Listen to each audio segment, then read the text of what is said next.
Arc-en-ciel.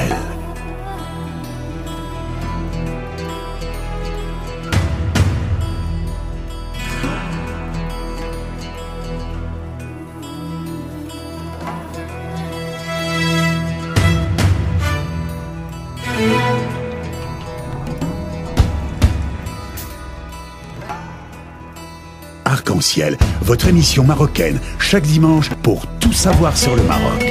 Actualité, culture, économie, société et animation festive. Avec Abdelatif, Arc-en-ciel au cœur du Maroc.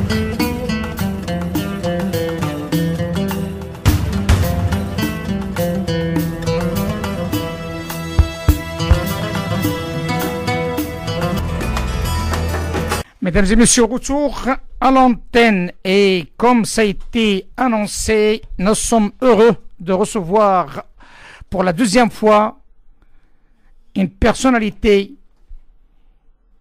un expert sur les questions de guerre de l'information, un homme connu et reconnu sur l'échelle nationale voire internationale, surtout dans le domaine de l'armée. Mon général François Chauvency. Mon général, bonjour. Bonjour à vous.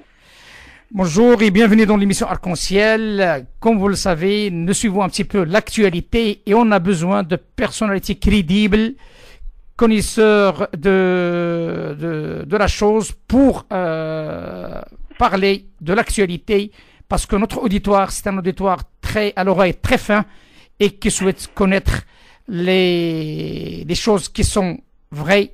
Et on ne fait pas de propagande ni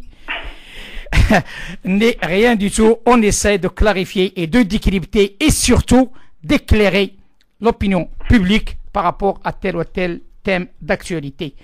Je crois que vous êtes au courant, mon général, que le Maroc a entrepris à son 3e envoi d'un satellite de reconnaissance après les satellites concernant la météo et la télécommunication. Ma première question, mon général, qu'est-ce que c'est qu'un satellite de reconnaissance? Le satellite de reconnaissance peut avoir de multiples fonctions. Il n'y a pas beaucoup de caractéristiques techniques actuellement qui ont été données sur ce satellite. La preuve en est, c'est qu'on en a peu parlé, malgré que ce soit un marché qui a été signé il y a 4 ans avec la France. Je dirais, qu'est-ce qu'on peut attendre d'un satellite? D'abord, un satellite observe, c'est-à-dire qu'il va prendre des images à période régulière d'une zone bien déterminée, et bien entendu, tout ce qui sera construit sera mis en photo et pourra être exploité pour savoir un petit peu l'évolution territoriale. Alors, on peut dire aussi qu'un satellite d'observation n'a pas qu'une vocation militaire. Il peut aussi avoir une vocation tout à fait civile, puisqu'il va observer d'en haut le paysage et il peut d'ailleurs parfaitement participer à un cadastre, à la construction d'un cadastre foncier, justement pour voir un petit peu l'évolution des terres. Donc oui, c'est un satellite d'observation à caractéristiques militaires dont on ne connaît pas trop d'ailleurs les capacités réelles, hormis la qualité de l'image, mais ça peut servir à beaucoup d'autres choses et ça, il ne faut pas l'oublier. Justement, donc vous avez bien parlé des cadastres parce que lors de lancement de ce satellite, il y avait la présence, je crois, du directeur général marocain de la cadastre à la plateforme d'envoi de ce satellite. Justement, la question qui se pose, pourquoi ce choix français, ce bijou français, les Marocains sont-ils toujours fidèles au savoir-faire français? Je crois qu'il y a plusieurs aspects. D'abord, il y a une dimension qu'on ne peut pas écarter tout de suite, c'est la dimension politique. Quand on regarde les conditions dans lesquelles le contrat d'achat de 2 satellites militaires d'observation, ça s'est fait en 2013 et nous étions quand même dans une période, je crois, de crise entre la France et le Maroc. Alors d'un côté, finalement, il y avait une crise politique, de l'autre côté, on arrive à faire un contrat, je crois que les deux sont plus ou moins liés. C'est-à-dire que si on a un satellite de fabrication française et italienne, parce que c'est pas uniquement la France qui l'a construit, c'est une association France-Italie dans le cadre de Thales, une grande entreprise d'armement. On montre bien que d'un côté, d'abord, on ne vend pas des armes, entre guillemets, à n'importe qui, c'est qu'on a des relations d'amitié. Donc déjà, je dirais qu'on pourrait considérer que avoir acheté ce satellite d'une part et ensuite avoir réussi à le projeter à partir de la Guyane dans l'espace, comme c'est arrivé il y a quelques jours, montre la force du lien franco-marocain sur un point de vue politique, sur un point de vue économique, c'est quand même 500 millions d'euros le satellite, mais aussi sur le point de vue de la sécurité et du militaire. Donc nous avons vraiment un témoignage politique, économique, alors et industriel suite à la question que vous venez de poser. Thales est l'une des principales entreprises d'armement du monde, et au moins au niveau en Europe, a une forte capacité spatiale. Elle a dû fabriquer 130 ou 150 satellites jusqu'à présent. C'est un expert du domaine, donc il est tout à fait normal que le Maroc se tourne vers un État ami, vers une entreprise française qui a un savoir-faire, et bien entendu que le contrat se fasse pour créer ce satellite et le projeter dans l'espace. Bien entendu, vous venez de parler aussi d'un objectif militaire et sécuritaire. Comme vous le savez, on parle d'une zone qui est assez large et qui touche une large partie du Sahel. Une partie qui est théâtre de beaucoup de choses, hein, donc de trafic de drogue, trafic des humains, avec l'immigration clandestine, mais aussi avec le terrorisme et d'autres éléments, et avec une présence effective de la France. La question qui se pose, comment ce satellite peut servir à appréhender ces trafiquants d'humains, ces trafiquants de drogue, et éventuellement ce réseau du terrorisme qui peut faire beaucoup de dégâts, soit au sud du Maroc, mais aussi, bien entendu, au sud du Maghreb et de l'Europe. Alors moi, j'aurais une position un peu nuancée. À la date d'aujourd'hui, les frontières du Maroc, me semble-t-il, ne sont pas directement menacées par justement toutes ces menaces terroristes et autres. Donc je crois que déjà l'achat d'un tel satellite et sa projection dans l'espace répond à des besoins de sécurité du Maroc le long de ses frontières. Or, ces frontières sont assez claires. D'un côté, il y a quand même l'Algérie. Un peu plus loin, il y a la Mauritanie. Et puis, effectivement, on va arriver vers le Mali, le Niger, d'une manière un peu plus éloignée. Donc, d'un côté, je pense qu'il y a la dimension sécuritaire du Maroc, qui est tout à fait légitime. Il est normal qu'un État souverain puisse contrôler ses frontières, y compris de l'espace. Et puis, de l'autre côté, effectivement, comme un satellite, ça bouge un peu, il y aura sans doute des coopérations avec la France en complémentarité. Puisque la France a quand même un certain nombre de satellites dans l'espace, donc on ne peut envisager cela que sous la forme d'une complémentarité. Maintenant, lutter contre les terroristes, lutter contre, je dirais, les faits communs, enfin les trafics, où l'espace va apporter une vision d'en haut avec des photos qui seront exploitées. Ce n'est pas du temps. Je ne pense pas que ce soit du temps réel.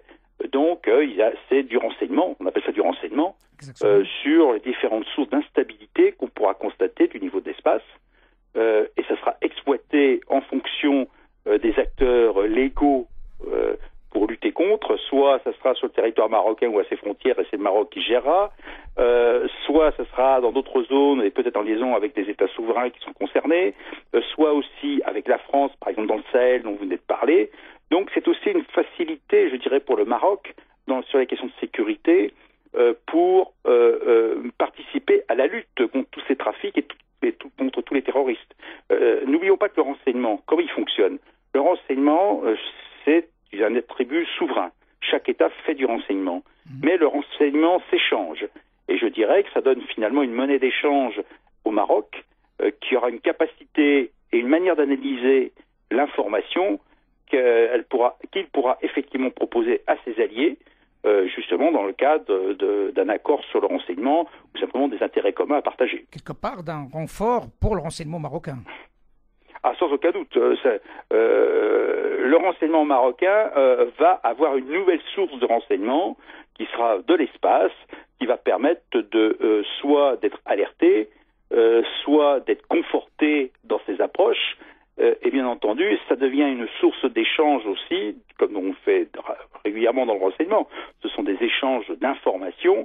C'est un marché, en quelque sorte, où les uns et les autres disent, voilà, moi j'ai dans telle zone telle information, ça vous intéresse, et vous-même, qu'est-ce que vous avez? Ça, c'est le premier point. Le deuxième point, nous sommes tous aujourd'hui alliés dans la lutte contre le terrorisme. Bien sûr. Donc, effectivement, c'est un outil de plus dans cette guerre contre le terrorisme, et puis c'est aussi un outil de plus dans la guerre contre la criminalité.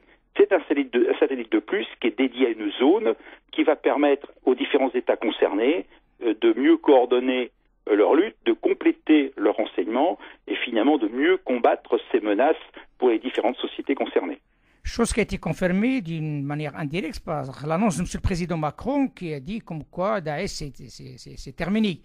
Donc il y a certainement un déploiement ailleurs et notamment au Sahel. Donc on est devant un réel danger éventuel. Hein. Alors je vais peut-être un peu, il me semble pas avoir entendu dire que le président Macron ait dit que Daesh la guerre, comme la guerre en Syrie et en Irak, pourrait-on dire, est sans doute terminée, et il est vrai que là, le territoire du groupe terroriste État islamique a été complètement reconquis. Ça, c'est le premier point. Mais il n'a pas dit que la guerre était terminée. Il a dit qu'au contraire, la guerre allait continuer, mais vous avez raison, ailleurs. Et nous sommes en guerre ailleurs. Nous savons que dans le Sahel, il y a des groupes terroristes. Avec la difficulté, sans doute que l'islam est un bon argument, y compris pour les bandits, pour dire qu'ils mènent des actions de violence. Je dirais que c'est là que le lien entre les trafics d'un côté, et l'islamisme radical est toujours très ambigu. On ne sait pas à quel moment c'est une affaire de religion et de politique d'un côté, ou de droit commun de l'autre. Il y a une interaction, voilà. Et il est certain que ce satellite sera un outil supplémentaire pour effectivement lutter contre ces groupes, je dirais presque terro-gangsters. Ils sont à la fois terroristes et gangsters, donc ça va contribuer à une meilleure sécurité de toute façon pour toute la région. Donc c'est un nouveau terme qui, vous venez de le citer, hein, le terro-gangster. C'est vrai, hein, c'est la première fois que j'entends parler de ce terme qui est tout un sens. Hein. Donc on n'est pas dans le terrorisme pur et simple, mais on est dans un petit peu de la criminalité à très haut niveau. Donc, de toute façon, aujourd'hui, mais ça fait très longtemps que ça dure, ce n'est pas nouveau, hein, quel que soit le conflit. Quand vous avez un groupe terroriste qui a un objectif, je dirais, politique, hein, même si dans notre cas actuel il y a de la religion derrière, mais c'est politique, il y a un besoin d'argent. La seule question qu'on pourrait se poser, c'est est-ce que ces groupes terroristes ont un soutien à l'étranger ou pas? C'est ça la question. Dans le cas où il n'y en a pas, ce qui semble généralement assez fréquent aujourd'hui, il n'y a plus, comme sous la guerre froide, Union soviétique qui soutenait les mouvements d'extrême gauche, y compris violents. Aujourd'hui, il semble quand même que peu d'États, d'une manière très claire, soutiennent les mouvements terroristes. Donc les mouvements terroristes ont besoin d'argent. Exactement. Comment gagner de l'argent dans ce cadre-là? Il n'y a pas 36 solutions. Ce sont tous les trafics. C'est les trafics d'humains, trafic de drogue, trafic d'armes, qui vont alimenter les groupes terroristes. Et on voit bien que dans les études que nous avons aujourd'hui, le mélange des deux il est là, le mélange. Hein. À quel moment restons un politique? À quel moment devenons-nous un droit commun? Les deux sont très liés. Et d'un autre côté, si vous regardez bien ce qu'ils font, ils pratiquent le meurtre. Pratiquer le meurtre, je dirais, dans notre société civile, c'est une condamnation pour des gens malhonnêtes. Donc ce sont des gens qui ne respectent pas les règles de la société. Et est-ce que la politique peut justifier le meurtre? Je ne crois pas. Donc vous voyez, nous sommes effectivement dans cette complexité où les deux sont mélangés, et le fait d'avoir un satellite, pour revenir à notre sujet premier, d'avoir un satellite, ça va permettre quand même d'avoir du renseignement venant d'en haut, mais un petit peu sur tout ce qui bouge, toutes les structures qui pourraient se créer, les bases qui pourraient se créer dans des zones effectivement où on n'a pas trop accès avec du personnel. Donc ça va permettre quand même d'éclaircir le paysage stratégique de la région, et puis effectivement donc avoir du retour d'information pour pouvoir agir. Comme vous le savez, il y a 3 pays en Afrique qui détiennent réellement ce genre de satellite, l'Égypte bien sûr, et l'Afrique du Sud et le Maroc. Maintenant, le Maroc a entrepris une politique, que tout le monde le sait maintenant, une coopération sud-sud avec l'Afrique. Est-ce que ce satellite peut jouer un rôle positif pour la sécurisation de cette politique commerciale, j'ose dire, économique avec l'Afrique? Je ne peux pas vous répondre. Je vous répondrai sans être affirmatif. Je dis qu'un satellite, comme je l'expliquais au début, et on le voit, ce satellite n'est pas que militaire, et il va donner une cartographie spatiale, donc vue du ciel. Il peut aider les pays avec qui le Maroc a des accords économiques, mais ça peut aussi servir au Maroc pour proposer des projets. Voilà, à condition que ces autres pays n'aient pas d'accès aussi à d'autres sources satellitaires. Après tout, il y a des possibilités d'acheter des images satellites dans d'autres pays. Donc oui, je réponds à votre question sans être sûr de ce que je vais vous dire, je suis presque certain. Oui, ce satellite, dès lors qu'il a une capacité cartographique, pourra être une aide, sans aucun doute, aux entreprises marocaines pour proposer des projets dans des pays africains.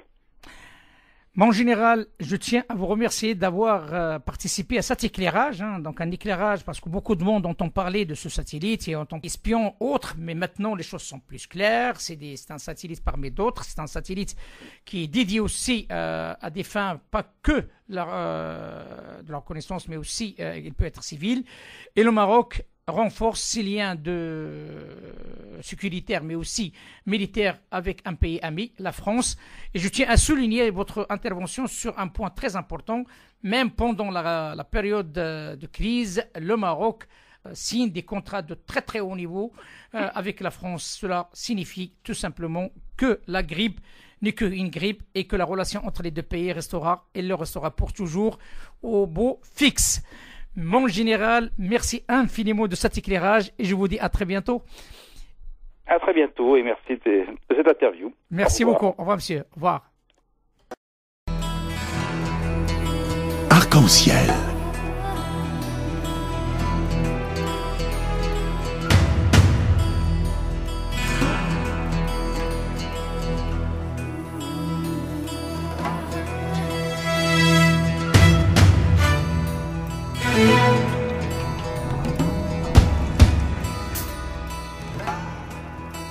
Arc-en-ciel, votre émission marocaine, chaque dimanche pour tout savoir sur le Maroc.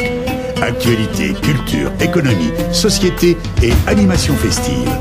Avec Abdelatif, Arc-en-ciel au cœur du Maroc.